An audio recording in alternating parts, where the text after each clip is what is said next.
Habis berapa tuh kena? Kalau waktu itu kayaknya 3 tahun lalu 2000, kalau modalnya 100.000, 200 juta kali ya. Holy 200 shit. juta mungkin. That's a lot, man. Bercandanya mana? Ini Volix sama Proud Project ini. Iya, ini jadi konten Proud Project nih kayaknya, bukan konten Volix.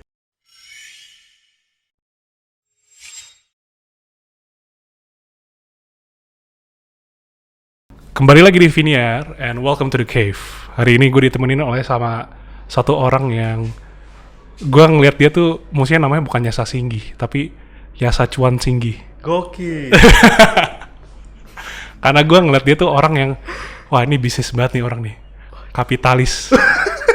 Kapitalis yang sangatlah dijadikan panutan oleh banyak orang. Sedih banget gue. Oke, Yasa. Apa kabar, men? Siap, baik banget. Thank you banget. Habis dari mana tadi? Kantor? Gue tadi dari kantor. Kantor di mana sekarang? Di Simatupang, di Palma Oh, deket dong. Macet sih tadi, lumayan macet aja. Iya Tapi sih. lumayan deket sih. Yoi. Gue kira lu masih di... Dulu lu sempat di utara bukan? Atau pusat? Gue lupa deh. Atau barat tuh? Dulu gue di Tangerang malah, Fet. Iya, Tangerang Di kan? Tangerang. Wah, sekarang udah jadi Jaksel. Asik. Jaksel. Lu bahasanya udah berubah-berubah jadi which-is gak?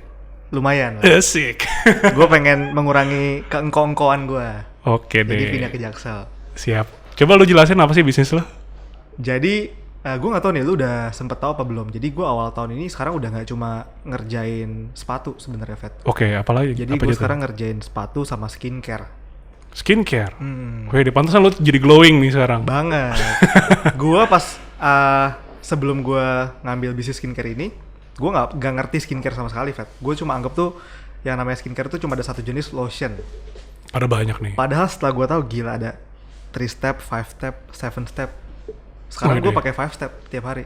Wih, harus menjiwai ya kalau berbisnis ya.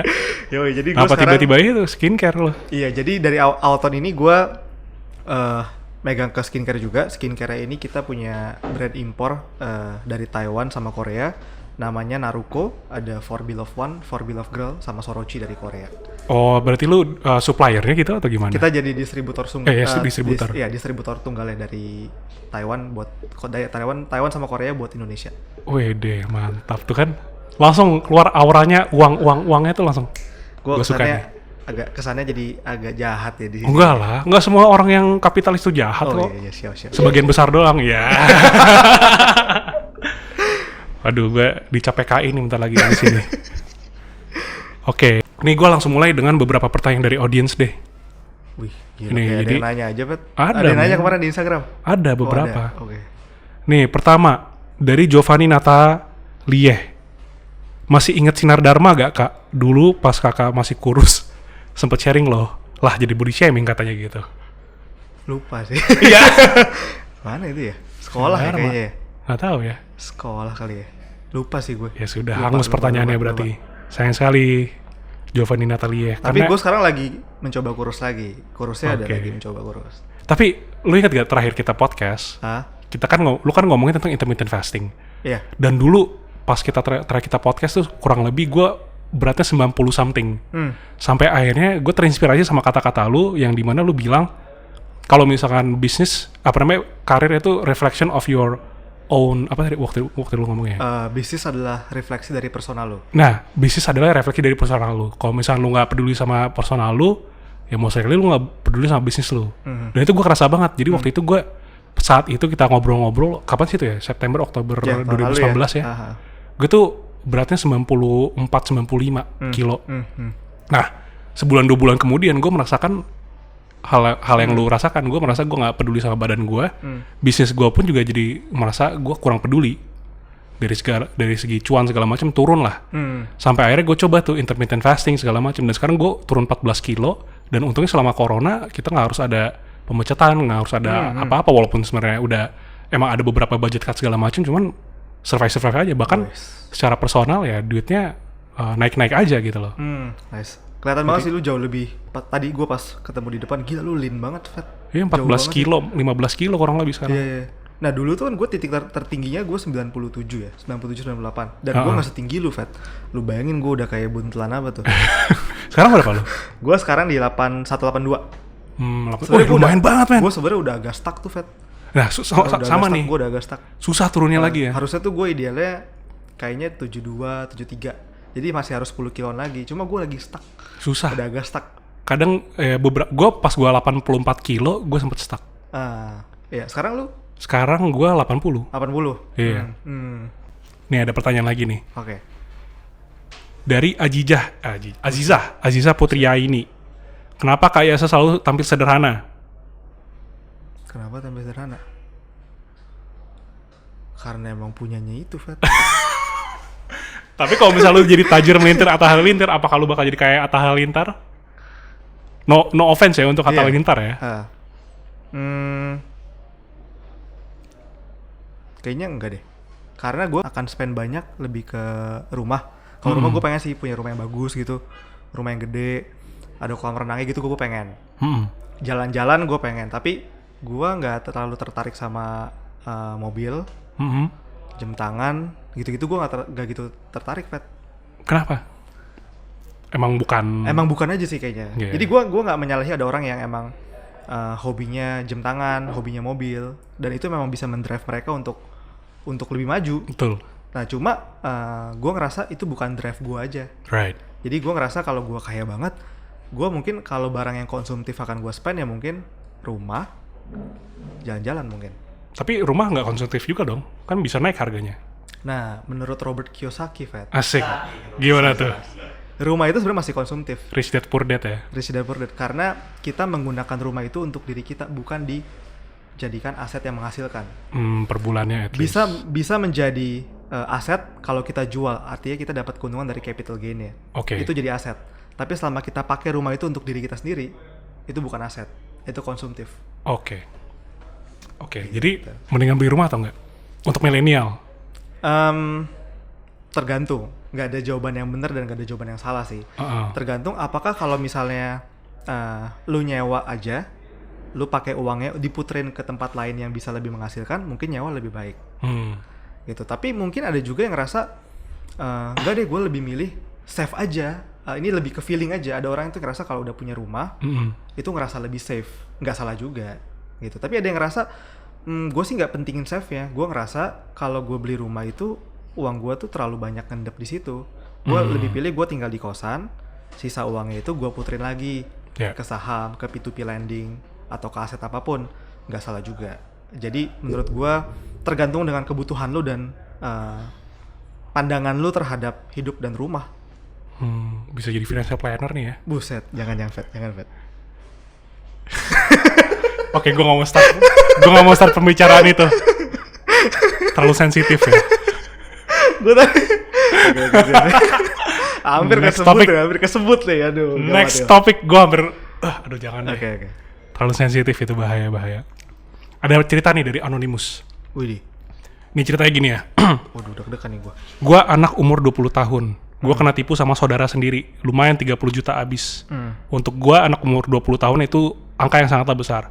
Ya abisnya gara-gara bikin bisnis clothingan, terus dibawa kabur sama dia. Sekarang entah kemana orangnya.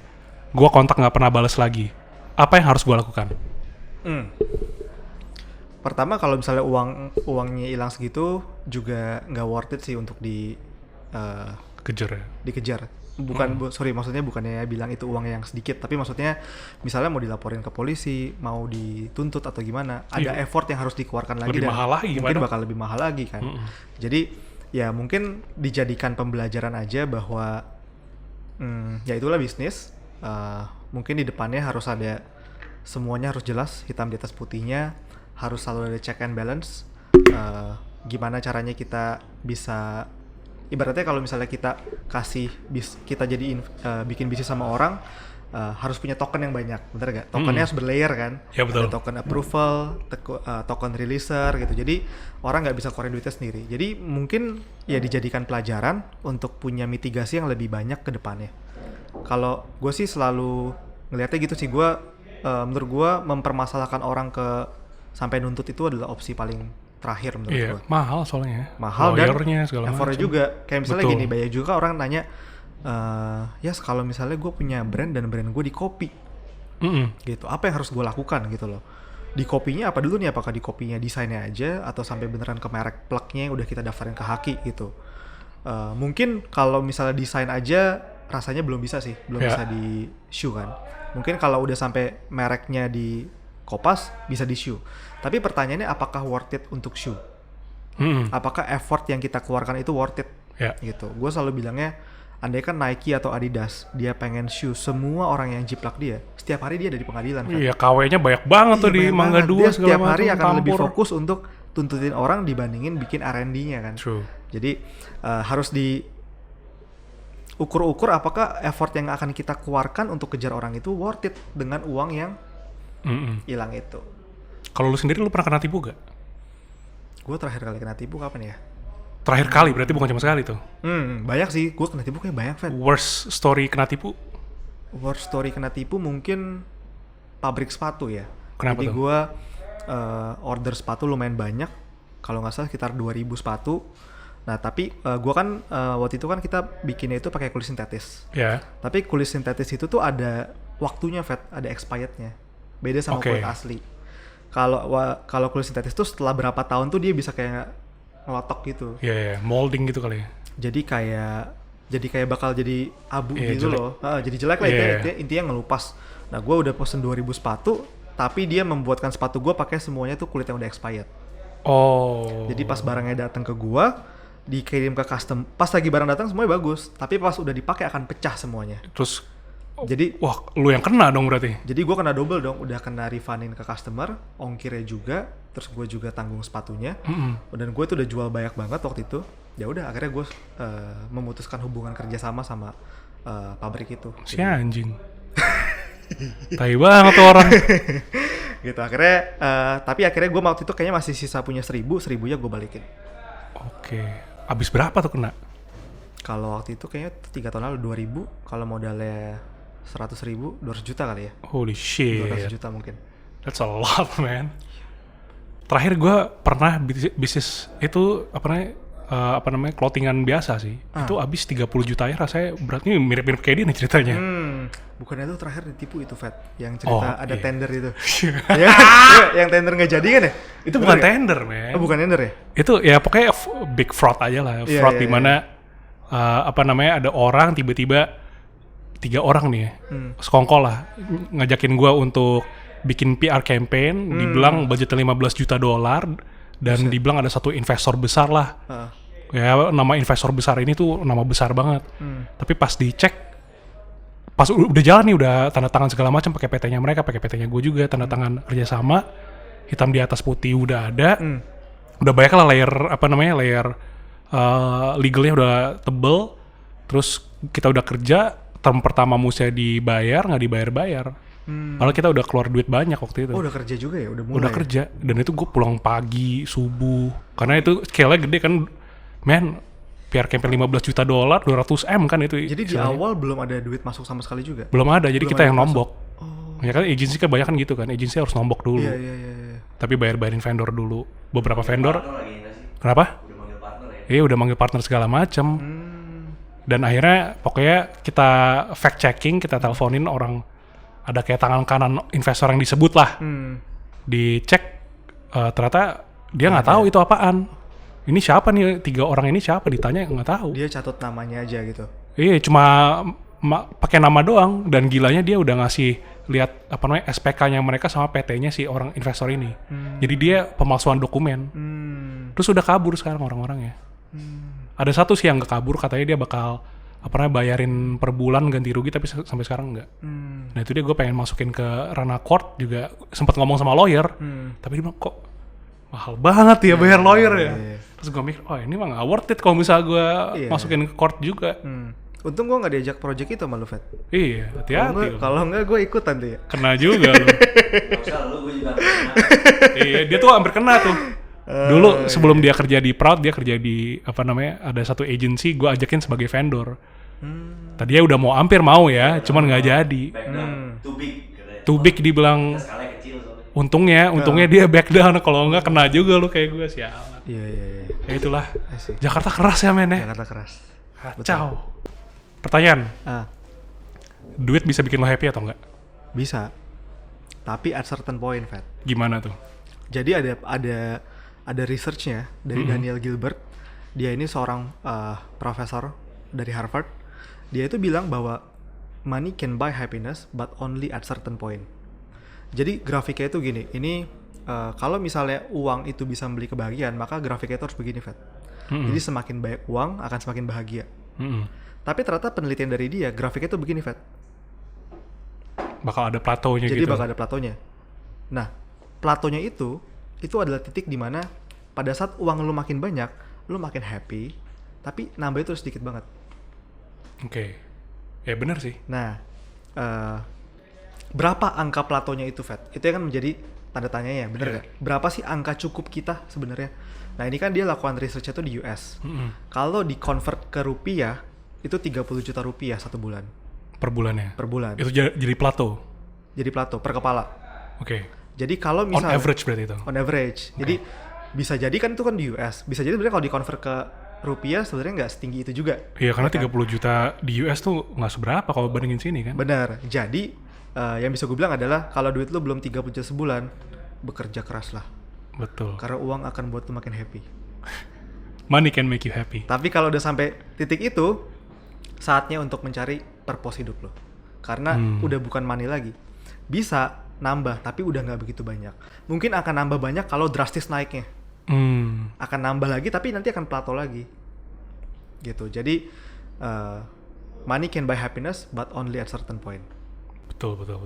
Sama ada, gue gak tau ini benar atau nggak ya, ini bokap gue selalu ngomong kalau misalnya money can make you happy as long as you spend it on the right things. Contoh, kalau misalnya lu spend money on, misalkan Ferrari atau Porsche atau sesuatu yang luxurious lah, itu ada yang namanya term namanya hukum ekonomi, di mana lu bakal bosen. Ya, lu beli sesuatu yang baru, seminggu lu seneng, 2 minggu lu biasa aja, abis itu lu bosen. Dan itu namanya bukan happiness, dibilang itu namanya pleasure. Beda dengan happiness. Katanya kalau misalkan money can make you happy selama lu tahu purpose lu apa. Jadi contoh, lu bikin sesuatu, I don't know, yayasan edukasi kayak semut-semut nih, ada founder semut-semut di sini. Hello Yogi. Sadis. Kalau misalnya lu spend duit lu di situ, mungkin lu bakal lebih happy lagi karena lu tahu purpose lu apa. Misalnya purpose-nya adalah untuk ya nyekolahin anak-anak putus sekolah supaya memberikan mereka edukasi yang tepat, gitu yang what they deserve gitu. Dan mungkin itu bakal menjadikan lu happy karena itu purpose lu. Itu yang gue dapetin sih. Gue pernah nonton TED Talk. Di TED Talk itu bagus banget, nanti boleh dicari. Jadi judulnya itu adalah The Longest Research on Happiness. Oke. Jadi dia melakukan penelitian soal happiness paling panjang di dunia. Jadi dia tuh udah meneliti dari berapa puluh tahun yang lalu, dilanjutin lagi ke generasi berikutnya, dilanjutin lagi sampai akhirnya selesai nih. Right. Nah, ternyata yang paling bikin manusia happy itu ternyata bukan uang. Apa itu? Tapi adalah connected sama orang-orang Contohnya? sekitarnya. Lu punya hubungan yang quality-nya tuh bagus sama orang tua, sama pacar lu. Jadi lu punya hubungan yang berkualitas, bukan cuma sekedar oke, gue kenal sama Tifet, tapi gue bener-bener punya hubungan yang bagus sama lu. Gue bisa ngobrol dengan terbuka, gue bisa cerita dengan bebas gue sama lu. Itu yang paling bikin orang happy. Semakin banyak lu punya quality connection sama orang-orang, itu yang paling bikin happy. It's not about what you do, but it's about who you do it with. Benar. Right. Nice. Ini Sadis. ternyata nih kapitalis juga bisa jadi zen ya. Bapak kapitalis ini mengerti artinya happiness ternyata. It's how to be happy in a capitalistic society nih. Fat, ini mana bercandanya nih, Fat, dari tadi, Fat? Nanti. Ini perut apa forex sih nih? Gue tungguin kok nggak bercanda dari tadi nih. Abis lu sih yang gua undang. Lu tuh selalu bawa vibe-nya duit. Dan gue jadi pengen belajar duit, belajar tentang happiness, Nih, belajar tentang sekarang filosofi lu gitu. sejak COVID udah. Itu gimana COVID lu sekarang? Wah, gila sih. Kacau kita hancur banget. Yang sepatu rasanya turunnya 80% deh. Lifestyle soalnya kan, lifestyle industri itu kena banget. Yang paling kena ya karena kemarin lebaran nggak bisa ngehit gitu. Iya. Harusnya kan kita lebaran tuh kadang bisa Paling-paling kan. Iya, bisa menutup bulan-bulan yang lain yang lagi sepi. Iya. Kadang satu kali lebaran bisa nutup 3 bulan, 4 bulan gitu. Tapi kemarin ya kita kehilangan momentum. Jadi biasanya itu Fat, di lifestyle itu, terutama fashion, itu ada 3 momen paling gede dalam 1 tahun. Yang pertama adalah lebaran, kedua Christmas and New Year, yang ketiga itu back to school. Nah, kita udah kehilangan 2 tuh. Lebarannya hilang, back to school ya semuanya online. Jadinya nggak ada yang ke kuliah lagi, nggak ada yang ke sekolah lagi. Jadi kesempatan untuk beli sepatu baru semua hilang. Ya semoga Natal udah kelar ya. Harusnya ya, mudah-mudahan. Iya, semoga. Kalau nggak bengep juga Gua aja susah nyari klien. Napas gue udah makin pendek, Fat, dari mulai COVID udah. Berat kan. Iya, ini udah lu udah gak bisa panggil gue Mr. Cuan lagi, Fat. Udah bocuan. Anjir. Gue juga tuh pas pertama kali COVID agensinya Proud yang pokoknya money makingnya kita lah, service kita yang paling money making. Wah itu kita berapa rak? 5 klien tiba-tiba turun jadi 1 ya. Sakit banget. 6 klien turun jadi 2 tapi 1 budget cut. 50% nih budget cutnya. Udah tuh kerasa banget, kaget kan tiba-tiba. Gue ingat 1 minggu klien tiba-tiba nge-email, gue buka email, maaf tim Proud Media Group dibilang ya sepertinya kita harus menghentikan ini bla bla bla karena situs kita lagi ditutup karena adanya COVID bla bla bla bla bla. Besokannya ada lagi klien kita, maaf nih sepertinya kita harus gini dulu karena mall-mall lagi pada tutup bla bla bla bla bla. Besokannya lagi ada klien kita, aduh pusing banget. Seminggu tuh rasanya, aduh. Lu rasanya kayak lagi tahu gak sih bulu mata lu dicabut tapi satu persatu, tak tak tak tak tak, itu rasanya. Gue tuh ngerasainnya ini sih, jadi gue kan waktu buat lebaran ini gue udah order barang tuh banyak banget. Kita udah projection kan dari tahun lalu nih, akhir tahun lalu kita udah prepare buat lebaran tahun ini kan. Jadi pas barangnya datang, ngeliat barang di gudang tuh, lu pernah gak Fat ngerasain sakit tuh dari perut, Fat? Perut tuh udah mulai panas, naik ke atas sih. Kayak asam lambung tapi kagak asam lambung. Iya, itu begitu tuh, sampai greg, anjir, aduh. Goblok. Gue udah ngeliat ke gudang. Iya, sakit hati rasanya. Karena kan di bisnis kayak gue ini kan capital intensif banget. Betul. Kita harus nyetok barang dulu baru jualan. Betul. Gitu. Terus nggak bisa nih misalnya nih Fat, kita pengen jualan 1000 sepatu, nggak mungkin nyetok 1000 Fat. Iya, harus banyak kan. Karena gini, gue bilang gue bisa make sure bahwa dari semua fashion sepatu itu paling susah. Jadi jangan masuk ke dunia sepatu. Bener, udah itu susah, bikin susah gue juga. Jadi jangan masuk ke sepatu. Nih, gue kasih tau kenapa susah banget. 1, sepatu itu SKU-nya paling banyak, Fat. Oh iya, ada size 41, gue aja mau ngasih lo aja nggak jadi.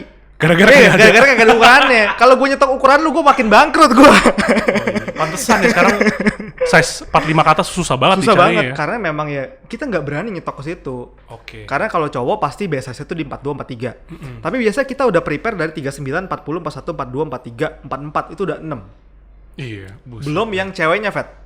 Ya kan? Baru Jadi, satu model tuh ya. Satu model, belum beda warna, Fat. Oh iya ya. Ya kan? Jadi itu udah susah banget.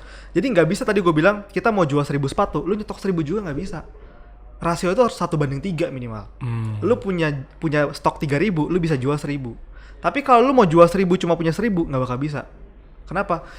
Ada orang mau beli nih, pasti udah ada size yang bolong, warna yang bolong. Jadi kita udah kehilangan opportunity cost di situ. Belum nanti defect-defectnya tuh. Betul. Jadi nggak bisa. Pasti modalnya itu akan banyak banget. Itu yang pertama, secara SKU paling banyak.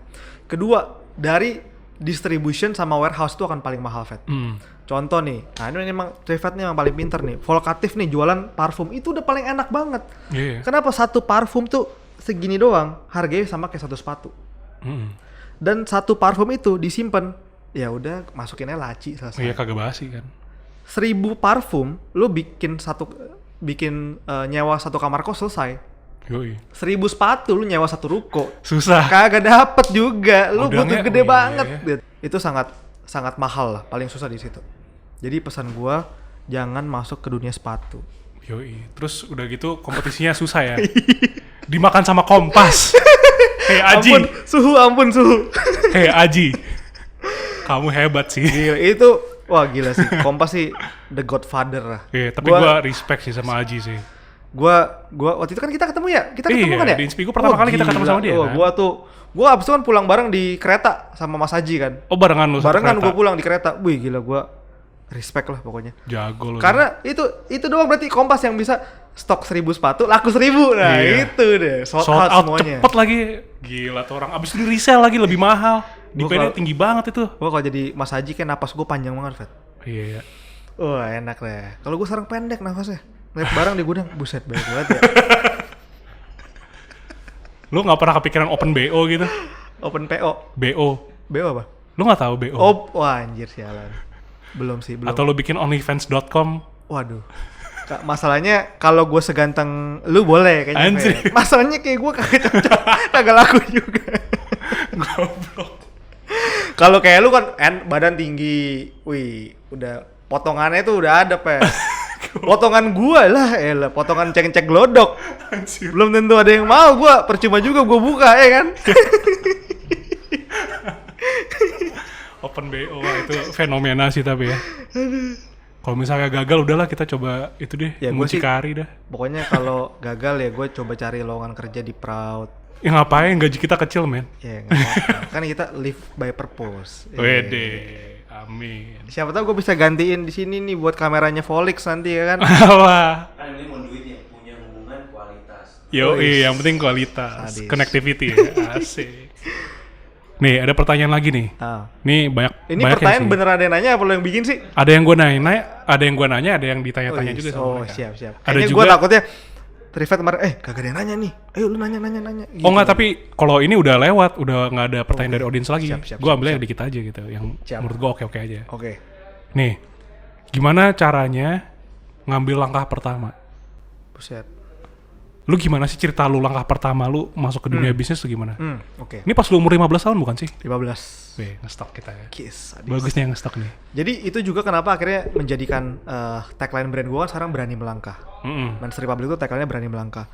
Kenapa gue akhirnya datang dengan tagline berani melangkah itu karena gue reflect gitu ke belakang. Sebenarnya apa sih yang bisa bikin Yasa hari ini gitu. Gue bikin kenapa gue bisa sampai ada di titik ini, berada jalan sejauh ini sebenarnya apa.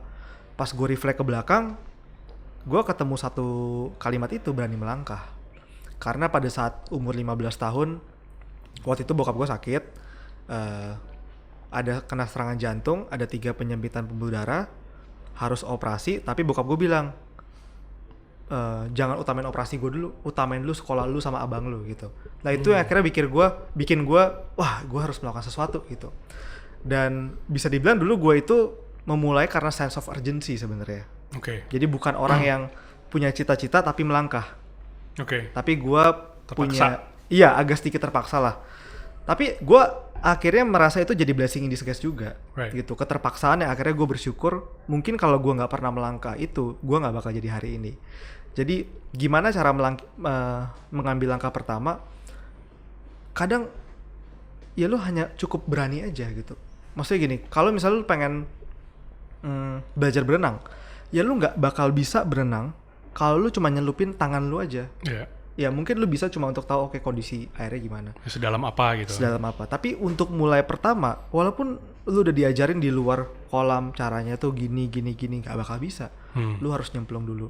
Tapi mungkin lu bisa nyemplung dari kolam yang mungkin cuma sepinggang lu. Mungkin juga nyemplung dari kolam yang mungkin kolam anak kecil. Ya. Jadi ambil langkah pertama itu yang small step, tapi lu bisa improving 1%. 1% better each Itu day kayak gitu. prinsipnya Kaizen ya jadinya ya. Jadi nggak perlu mengambil langkah yang besar banget, tapi 1% satu hari aja tuh udah banyak banget. Ini ditulis sama buku Atomic Habit. Jadi Atomic Habit, James Clear bilang bahwa kenapa dia bilang Atomic Habit? Karena sebenarnya untuk memulai sebuah habit yang banyak, yang besar, lu harus mulai dari habit yang kecil dulu, yang paling kecil dulu. Contoh gini, Fat, dulu waktu cerita gue gendut banget dan gue pengen kurus. Dan waktu itu kan gue pernah cerita juga ya, di waktu itu bareng sama lu. Di titik itu masalahnya bukan cuma masalah berat badan kan, ada masalah di bisnis juga, hutang yang sangat banyak. Gue udah kehilangan purpose lah waktu itu untuk ngejalanin semuanya. Setiap kali gue berharap tuh, gue pengen besok bangun tidur, semua udah berubah. Gue berharap besok gue bangun tidur, gue udah bisa bangun jam 5 pagi, udah jadi 5 AM club. Terus gue olahraga, abis olahraga gue segar, gue meditation, abis gue meditation terus gue ke kantor, paling pagi gue meeting, semua segala macam, makan yang sehat. Gue berharap besok hidup gue udah berubah 180 derajat. Tapi nggak bisa. Kenapa? Karena itu langkah yang terlalu besar. Kalau gue pengen menuju ke situ, gue mulai dari langkah yang paling kecil dulu. nggak apa-apa nggak makan sehat dulu, nggak apa-apa nggak bangun jam 5 pagi dulu, nggak apa-apa nggak datang ke kantor dengan tepat waktu, tapi jadilah Yasa yang hidupnya hancur, tapi at least lu udah meditasi dulu 1 menit aja. Betul. Pada manusia itu diciptakan untuk selalu happy sama yang namanya small improvement. Oke. Jadi kalau ada kemenangan kecil, lu akan happy. Jadi untuk ambil langkah pertama, mulai dari langkah yang paling kecil dulu. Dari langkah kecil itu, lu akan ngerasa menang nih. Oh, kok gue bisa ya meditasi 1 menit? Atau oh, gue bisa loh hari ini gue jadi vegan 1 hari. Dari situ lu akan apa ya, timbul keinginan untuk menciptakan habit-habit baru dan ambil langkah-langkah yang lebih besar berikutnya. Jadi kalau lu pengen ngambil langkah pertama, ambil langkah yang paling kecil. Tapi langkah kecil ini itu kayak engine fat. Jadi kayak kalau ini bergerak, krek. Nah, ini yang mau dikrekin pertama kali ini apa? Nggak bisa langsung paling atas. Nah, lu kadang pengen semuanya bergerak seiringan nih. Nggak bisa. Kadang lu cuma mulai dari engine yang paling kecil dulu. Gitu. Nah, dulu engine gue yang paling kecil adalah gue memutuskan untuk berani melangkah. Gue bilang ke bokap nyokap gue nggak punya duit, gue nggak bisa bantu keadaan orang tua, bokap gue sakit. Gue cuma bisa bilang, gue nggak mau minta uang jajan lagi deh. Gitu. Mudah-mudahan itu bisa sedikit membantu gitu. Nah, dari situ akhirnya memulai langkah-langkah gue yang lain. Sampai keterusan jadi sekarang. Jadi small step yang perlu diambil di langkah pertama. Small aja dulu, kecil aja dulu. Tapi itu akan ngikutin ke yang berikutnya. Gile. Yasa Singgi saudara-saudara. Bercandanya mana ini bercandanya? Tadi kok kagak ada bercandanya. Gue tanya di WA, Fat, ini Volix apaan? Ini pokoknya buat bercanda-bercanda. Oke, siap. Gue gak pernah diundang ke Proud yang inspiratif. Diundangnya ke Volix, berarti gue gak inspiratif. Anjir. Wah gila, hebat ya. Pantesan masuk Forbes 30 under 30 ya. Itu pantesan saya tidak masuk loh. Lu masuknya bobo 10 under 10. Iya. Udah 10 tahun itu. Anak cilik. Gila. Tapi menurut lu, did money change you? Kan lu pasti kan ya lu merasakan lah di mana lu lagi susah. Tadi lu bilang 15 tahun bokap lu sakit dan ya semuanya financially itu jadi ada sense of urgency yang sangat besar lah. Tapi sekarang ya lu gue bisa ngelihat ya menjadi pengusaha yang sukses. Ya tergantung ini sukses orang-orang kayak gimana ya Tergantung COVID ya udah selesai apa belum. Tapi seseorang yang bisa di umur lu bisa menompa lu dan memberikan gaji ke banyak orang lah. Menurut gue itu sesuatu achievement. Tapi pernah gak sih lu merasa duit mengubah diri lu? Secara dari barang apa yang bisa gue beli itu berubah. Maksudnya kalau dibandingin gue memulai, sekarang gue 25, berarti 10 tahun lalu pas gue umur 15 tahun, dari apa yang kemampuan gue membeli sesuatu berubah. Yang awalnya gue dulu ke mall udah pasti makannya di Kansup. Sekarang ya gue bisa makan yang lebih enak. Food court bisa lah. Bisa di food court lah gitu. Tapi gue merasa bahwa secara karakter mudah-mudahan gak berubah. Gue sih merasa dan gue berusaha untuk tidak mengubah karakter gue. Maksudnya gue selalu bilang gini, harusnya, dan orang-orang juga bilang sih ke gue bahwa orang-orang gak tahu Yasa ini lagi miskin atau lagi kaya.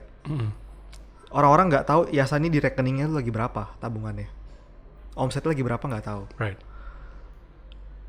Ya kalau COVID sekarang tahu lah ya lagi rendah banget ya. Tapi di luar COVID gitu ya biasanya gitu orang nggak tahu Yasa ini lagi ada duit apa enggak. Karena pada saat gue lagi ada di bawah atau di atas, gue nggak mengubah gaya bicara gue. Gue nggak mengubah sikap gue sama orang lain. Gue nggak mengubah. Ya gue berusaha menjadi Yasa gitu. Gue tidak mau orang lebih ingat gue bukan karena Yasanya, gimana ya Fat ngomongnya ya. Jadi ya Yasa adalah Yasa gitu. Gue nggak mau ada orang bisa memisahkan Yasa setelah tajir sama Yasa sebelum tajir gitu. Ya gue maunya ya orang kenal gue ya Yasa adalah Yasa aja. Makanya ya gue mencoba untuk tidak begitu banyak mengubah gaya hidup gue gitu. Bukannya karena memang cuma sederhana juga, tapi memang karena ya gue punya beberapa prinsip yang gue pegang lah. Jadi misalnya salah satu prinsip hidup gue tidak akan membeli barang konsumtif kalau duit gue belum 10 kali lipatnya. Jadi gue nggak akan beli mobil 500 juta kalau duit nganggur gue belum 5M. Iya. Oke. Gue nggak akan beli MacBook 30 juta kalau duit nganggur gue belum 300 juta. Itu prinsip yang gue pegang juga gitu. Jadi dari kemampuan gue beli sesuatu, gue rasa berubah. Gue ngerasa ya gue punya kualitas hidup yang lebih baik lah. Yeah. Gue bisa membeli barang yang lebih pantas gitu. Tapi gue berusaha semaksimal mungkin untuk tidak mengubah karakter gue. Jadi bokap gue selalu ngajarin gue bahwa lu lagi di atas atau lagi di bawah, lu harus ngerti cara makan di table manner, tapi juga lu harus bisa makan di kaki lima. Lu nggak malu kalau lu naik first class, tapi juga lu santai aja kalau lu naik angkot. Yeah. Jadi lu ngerti gimana memposisikan diri lu ada di atas ataupun ada di bawah. Itu yang selalu gue coba untuk pegang. Asik. Lu berat ya. Berat nih ya. Bercandanya mana? Ini Volix sama Proud Project ini. Iya, ini jadi konten Proud Project nih kayaknya, bukan konten Volix. Kecewa deh gue nih. Oke deh, itu dia selesai juga segmen pertama kita. Asik. Segmen seriusnya. Habis ini kita bakal memulai segmen yang nggak serius, Oke. yang ngaco. Siap. Halo para budak. Halo para budak rupiah. Pada burak rupiah. Halo para budak rupiah. Thanks for watching. Tonton program-program kita yang lainnya. Follow Instagram dan TikTok kita @volix_media. Dan jangan lupa like, comment, and subscribe. Dan kalau kamu kaya, sponsor video-video kita agar kita semakin kaya. Oh, satu lagi. Nggak semua tai itu buruk, tai bisa jadi pupuk. Hahaha.